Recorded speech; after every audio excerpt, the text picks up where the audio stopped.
Howdy folks, and welcome back to World of Tanks with the mighty Jingles. We've got one battle for you today, but it's a corker. It's a tier 8 match on the Redshire map, and it stars Abathor in the evil little German tier 7 premium tank destroyer, the E25. What's so evil about this tank destroyer, Jingles? Wait until you see the rate of fire of this 75mm gun.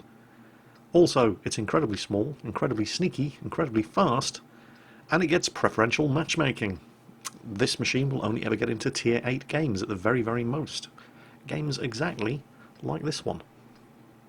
Oh my god, where can I get this machine? I'm pretty sure you can't anymore, actually. I'm relatively certain that the E25 has been removed from sale.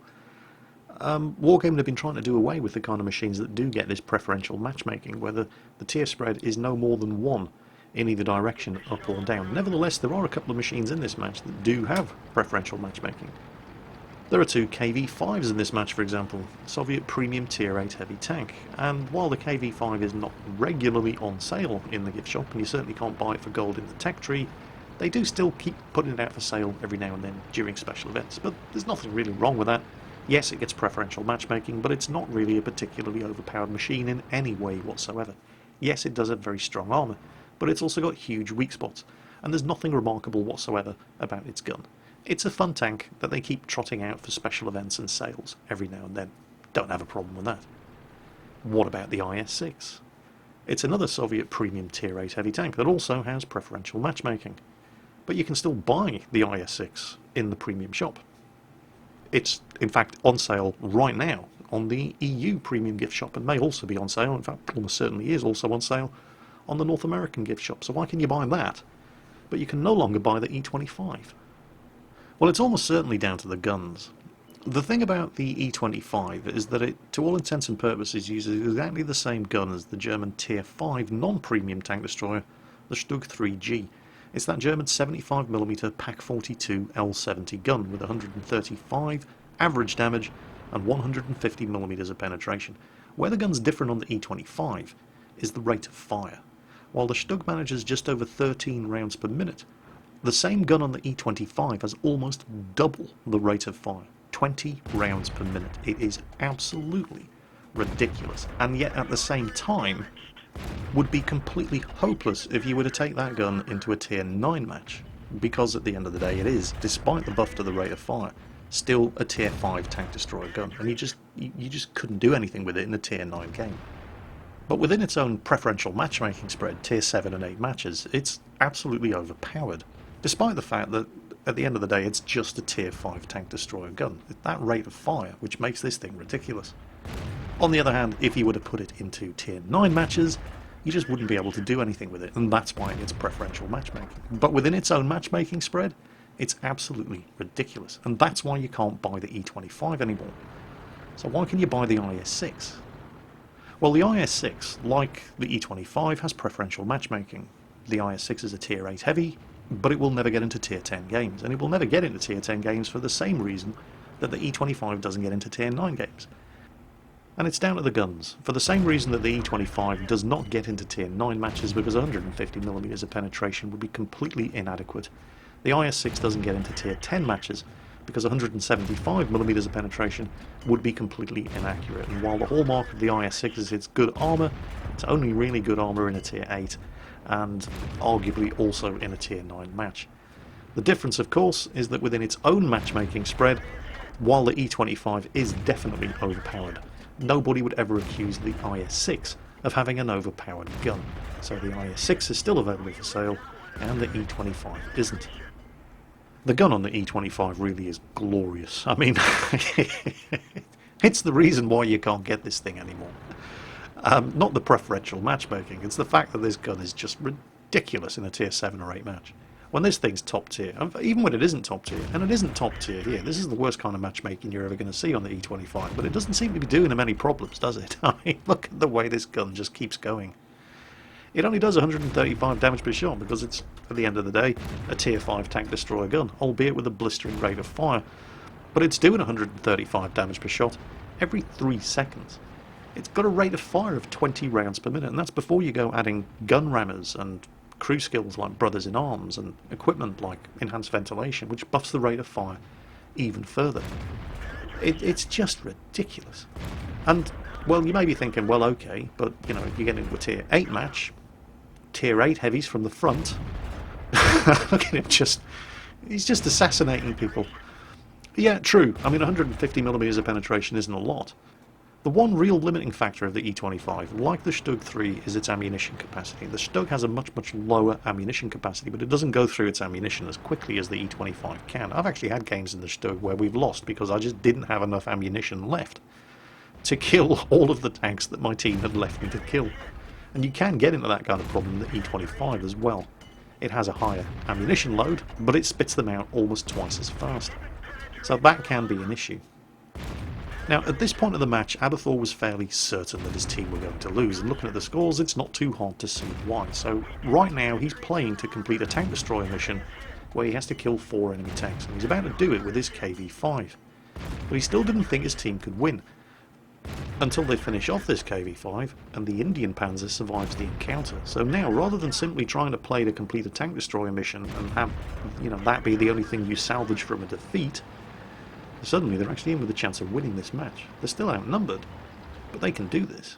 There's the T-69, took a shot at the Indian Panzer, missed, Indian Panzer finishes him off. There's the SU-100M1. He takes a shot at the Indian Panzer, misses, Indian Panzer finishes him off. So Abathur's now on 5 kills, 1 away from a top gun, and the Indian Panzer's following close behind on 4. Somebody takes what I'm pretty sure is a blind shot at Abathur here. He hasn't been spotted. He goes looking for those enemy heavy tanks. And there's the Oni. No, he's managed to pull back into concealment. Shifts his fire at the T-34. Was originally going for his commander's hatch. Realised he could actually start putting shots into the hole. The T-34 starts pulling back into the riverbed. Spots the Oni again. Side shot. Kills him. T-34's upper glacis is angled back because he's reversing down a slope to such a degree that the hull shots are no longer working. So instead he switches his fire to the side of the tank. Blows his tracks off. Pumps one more shot into him, leaves him for the artillery because he can't see him anymore, and the T-29's just popped up. GW Panther kills the T-34. And as quickly as this is how quickly things can change around in a game of World of Tanks, even when you think you're losing. 2 minutes ago they were losing 5-11, and in the space of 2 minutes they just nailed 8 enemy tanks, and they're now winning 13-11. The T-29 is doing what he can. He's gotten himself into a hold-down position there in the riverbed, and you know how strong the T-29 can be in a hold-down position. So the safe thing to do would be to either get around behind him and deal with him from there, or just spot him and let the artillery deal with him. And that seems to be what Abathur's trying to do. The Indian Panzer, one-shot kill, doesn't particularly want to deal with a hold-down T-29 from the front. He's taken up a sniping position on the ridge, but the VK3002M is being a lot braver than I would be in his situation. And he does spot him, and he does get a hit on him, but the T-29 punishes him for his, well, we'll call it bravery. But the GW Panther finds the shot and takes the T-29 out. So there's only one tank left for them to kill, and it's the enemy artillery, the S-51. Now, I did mention earlier about how quickly you can go through the ammunition on the E25, and Abathur's noticed this as well, and he's asking his team to let him kill the S-51 and get himself a Fade-In's medal. A Fade-In's medal is where you only have 1 shot left in your tank and you kill the last machine on the enemy team with it. It's not a particularly common medal, and with only 5 shots remaining, Abathur's actually got a chance of getting a Fade-In's medal on this S-51. So he asks, very politely, he asks his team if they will let him get the kill on the S-51 and secure a Fade-In's medal in the process. So you can see he's firing off his high explosive ammunition here, because you can't have any ammunition left in the tank when you get the final kill. So it's not an easy medal to get. And the Indian Panzer is actually very, very generous about it. He says, yeah, sure, go for it. The thing is, the Indian Panzer's sitting there on 5 kills. Abathur has 6. So don't forget, if 2 of you have 6 kills, it's the person who does the most damage who gets the top gun. So the Indian Panzer isn't just letting him have a Fade-In's medal here, because the Indian Panzer doesn't know how much damage he's done.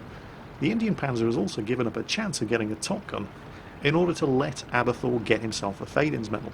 Now, I don't have any problem whatsoever with people asking for their team to allow them to get a medal like this.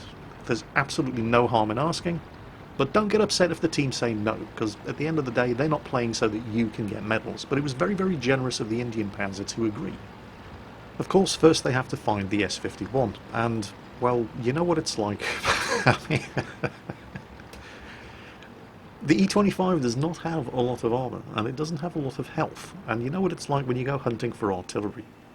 Particularly S51s, they seem to be the most ridiculously inaccurate artillery in the game until you get them cornered, and they shotgun you. So, it's all well and good saying, please let me get the kill on, on the S51, but first you have to get the kill on the S51 and survive the process. And oh, well, the GW Panther just found the S51, and, predictably enough, got himself shotgunned in the process. Now, this is kind of fortunate in a way, because you'll notice that while the Indian Panther had said, yeah, sure, you can get the Faden's medal, the GW Panther didn't. So, and obviously the GW Panther is going to try to defend himself and kill the S51 in that kind of situation. Almost certainly did, missed. S51 didn't. But now they know where he is, and there's no way an S51 is going to be able to run away from an Indian Panzer and an E25. So he is going to be backing himself up into a corner, waiting to shotgun whoever is foolish enough to try to claim the kill. He's got 2 rounds of armour piercing remaining. 135 damage per shot. He might have been a little too enthusiastic in burning off his remaining ammunition. How much health does an S51 have? There he is, backs up into the corner. And, ooh, you're going to need 2 good damage rolls to kill this guy. And shotgun, there it is. Unbelievably survives, but now he's got all the time in the world. 1 shot. Okay, you're not going to kill him with your 2nd shot. Think quick. Ramming speed. And I hope you survive. Oh, and he does. And bingo, Faden's medal. Damn, that one was close. And of course, the E25 is a premium tank destroyer, so it just spits out money. Not as much as a Tier 8 premium, of course, but still, even if you only do 1,500 damage in a match in the E25, you'll earn around about 50,000 credits, providing you win. And he did substantially more than 1,500 damage in this match. Just look at how he and this Indian Panzer carried their team. It's a shame they weren't platooned, because that would have been a crucial contribution. 12 kills between the 2 of them, but can't really complain. He got his Faden's medal, he got his Top Gun, and he got his High Caliber, with 4,500 damage done in the E25. Premium Tier 7 German tank destroyer, which, well, it's probably good that it's no longer on sale, because it is a ridiculous machine. In a Tier 8 match here on Redshire. Hope you enjoyed today's video, folks. As always, take care, and I'll catch you next time.